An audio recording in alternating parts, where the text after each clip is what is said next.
तो चलिए दर्शकों, मोहन भागवत के इस बयान और इस पर हो रही राजनीति से कोसों दूर अगर तटस्थ होकर इस मुद्दे पर बात करें तो जनसंख्या में कमी से नुकसान की अगर बात करें तो भाषा और समाज पर इसका सबसे पहले और सीधा असर पड़ता है। जबकि जनसंख्या में कमी से अगर फायदे के सबसे पहले फायदे की बात करें तो बढ़ रही आबादी पर नियंत्रण होता है। जनसंख्या में कमी से नुकसान की अगर बात करें तो युवाओं की आबादी धीरे धीरे करके किसी भी देश की, किसी भी राज्य की कम हो जाएगी। जबकि जनसंख्या की कमी से फायदा सीधा संसाधनों में इजाफा होगा और आम आदमी को सीधा फायदा होगा। बुजुर्गों की आबादी बढ़ सकती है, जनसंख्या की कमी से सबसे बड़ा नुकसान है। जनसंख्या की कमी से फायदे की बात करें तो महिलाओं की औसत उम्र बढ़ेगी अगर जनसंख्या काफी कम होती है किसी भी देश की। जनसंख्या की कमी से अगर नुकसान की बात करें तो बुजुर्ग लोगों पर युवाओं की निर्भरता जो है वो बढ़ जाएगी। जनसंख्या की कमी से अगर फायदे की बात करें तो लोग आर्थिक रूप से सशक्त होंगे। जनसंख्या की कमी से नुकसान की अगर अगली बात करें तो श्रम बल की कमी होने लगेगी किसी भी देश में अगर जनसंख्या धीरे धीरे कम होती है। जनसंख्या की कमी से फायदे की बात करें तो लोग आर्थिक रूप से सशक्त होंगे।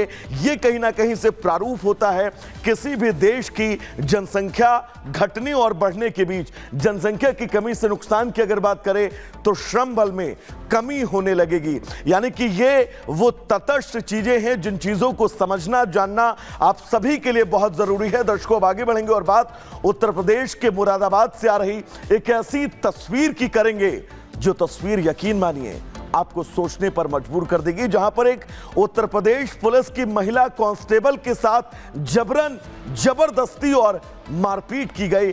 दबंगों ने महिला सिपाही को बीच सड़क पर बुरी तरह पीटा। लेकिन सबसे बड़ी बात यह कि देखने वाले लोग इस तस्वीर को महज तमाशे के रूप में देखते रहे। पूरी खबर क्या है, तस्वीर कैसी है, इस रिपोर्ट के जरिए आपको विस्तार से बताते हैं।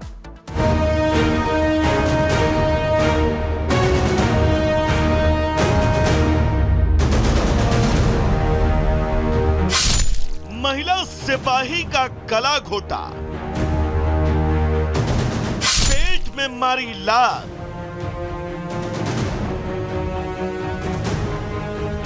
सर दीवार में पटका।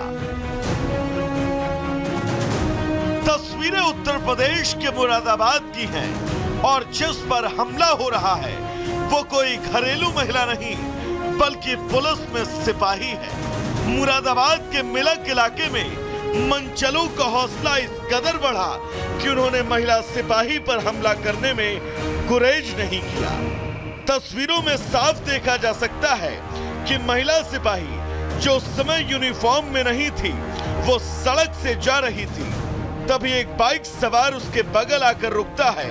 दोनों में कुछ बातचीत होती है और इसी दौरान बाइक सवार गाड़ी से उतरकर महिला सिपाही की तरफ बढ़ता है।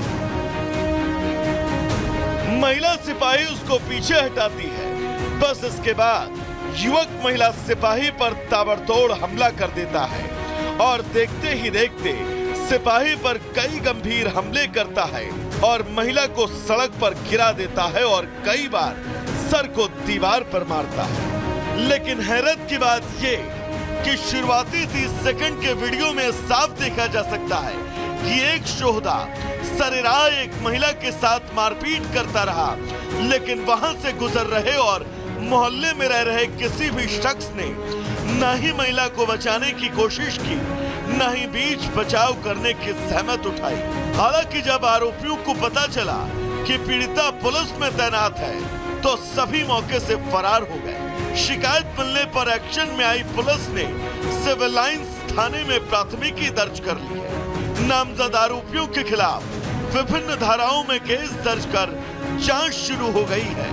आरोपियों की पहचान इरफान और सालिम के रूप में हुई, जिनकी तलाश में तेजी से छापेमारी की जा रही है। इसमें एक लेडी कांस्टेबल जो पुलिस लाइन में तैनात है, उन्होंने कुछ लोगों पे मारपीट का आरोप लगाया है। तो मैं रास्ते में कुछ लोगों ने उनको रोक करके कुछ बातें करी, उसके बाद उनके साथ मारपीट की, उनके साथ अभद्रता की है। इसमें हम लोगों ने सुसंगत धाराओं में अभियोग पंजीकृत किया है और हमारी टीम लगातार लगी हुई है। जो लोग इसमें आरोपी हैं उनको हम गिरफ्तार करेंगे, उनसे पूछताछ करेंगे।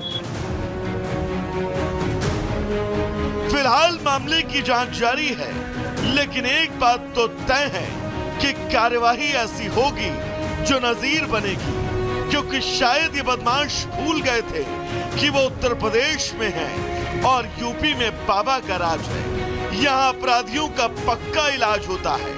उम्मीद है कि इन शोहदों का जल्द ही हिसाब किताब तय होगा। Bureau report, Republic Bharat. तो चलिए दर्शकों, अब आगे बढ़ेंगे और बात जॉर्जिया की करेंगे, जहां पर सरकार के खिलाफ लोगों का गुस्सा बढ़ता जा रहा है। हजारों की संख्या में प्रदर्शनकारियों ने संसद भवन की तरफ कूच करने की कोशिश की। इस दरमियान सुरक्षा बलों और प्रदर्शनकारियों के बीच जबरदस्त झड़प हुई है। तस्वीरें कैसी हैं, इस रिपोर्ट के जरिए आपको दिखाते हैं।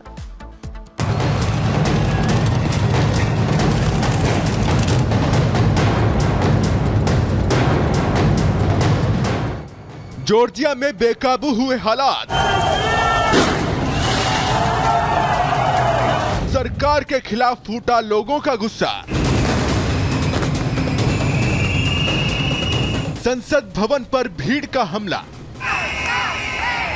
जॉर्जिया अगले 4 साल तक यूरोपीय यूनियन में शामिल नहीं होगा और यूरोपीय यूनियन के साथ बातचीत को 2028 तक के लिए टाल दिया गया है। ऐसे में सरकार का ये फैसला वहां के लोगों को रास नहीं आ रहा। सरकार के इस फैसले को लेकर लोगों में काफी गुस्सा है और सरकार के खिलाफ लोग सड़कों पर उतर आए हैं। इस दौरान हजारों प्रदर्शनकारियों ने संसद की तरफ कूच कर दिया। पुलिस ने प्रदर्शनकारियों को संसद के भीतर घुसने से रोका। इस वक्त पुलिस और प्रदर्शनकारियों के बीच जबरदस्त झड़प देखने को मिली। प्रदर्शनकारियों ने पुलिस की तरफ आतिशबाजी कर दी।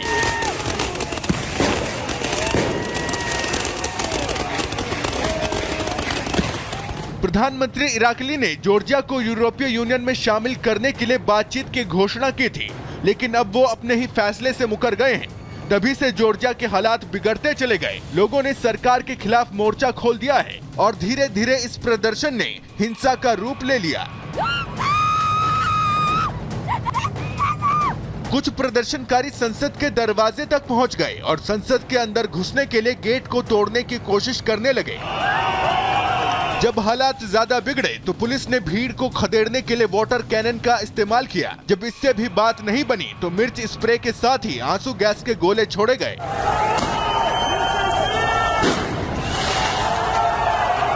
अब आपको प्रदर्शन के पीछे की वजह बताते हैं।